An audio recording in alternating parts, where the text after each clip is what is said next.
Les étapes que nous allons aborder concernent des rosiers entretenus régulièrement. Aujourd'hui, la plupart des rosiers présents dans nos jardins sont dits remontants. Autrement dit, ces rosiers seront capables d'effectuer plusieurs floraisons du printemps jusqu'aux premières gelées. La principale taille doit se faire en période de repos végétatif pour supporter l'intervention. C'est une étape importante dans la vie de l'arbuste, elle favorisera une belle floraison. Le matériel.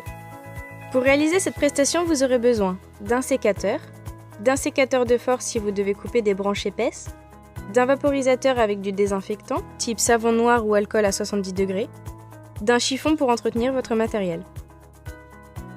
Les EPI. En plus de votre tenue de travail habituelle, vous devrez porter obligatoirement des gants anti-coupure ou anti-piqûre pour ne pas vous blesser. Les 2 tailles. Pour entretenir votre rosier, vous devez respecter 2 périodes de taille. Nous avons la taille de printemps, la plus importante qui sera faite à la fin de l'hiver, et la taille d'automne pour un simple nettoyage du rosier qui sera faite avant l'hiver. La taille d'automne. Lors de la taille d'automne, on se débarrasse de tout ce qui peut servir d'abri aux insectes et aux maladies. Attention, si la taille est trop importante et que le climat est doux, vous risquez de voir apparaître des jeunes pousses qui seront très sensibles aux premières gelées. Vous risquez de mettre en péril votre rosier pour la période hivernale. Pour cela, coupez le bois mort ou abîmé. Supprimez les fleurs fanées et les dernières roses en bouton qui n'auraient pas pu s'épanouir. Ramassez les feuilles mortes tombées au sol pour les détruire.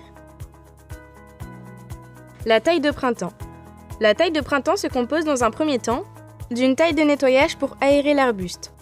Rajeunir le rosier en coupant le bois mort, malade ou abîmé.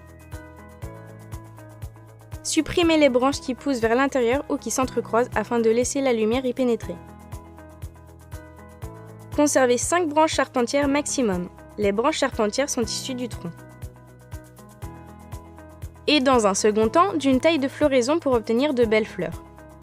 Comptez 3 ou 4 bourgeons. Taillez au-dessus de celui-ci tourné vers l'extérieur pour que la pousse aille dans ce sens. Attention, la coupe doit absolument être réalisée en biseau et à l'opposé du bourgeon pour que l'eau s'écoule et ne stagne pas. Entretien du matériel. Après chaque intervention, entretenez votre matériel. Nettoyez toujours les lames de l'intérieur vers l'extérieur. Désinfectez à l'aide d'un chiffon imbibé. Affûtez votre outil si nécessaire. Huilez votre outil si nécessaire. Ces gestes simples éviteront la prolifération de bactéries. Voilà, vous avez pris connaissance des grands principes de la taille de rosier. Maintenant, à vous de jardiner!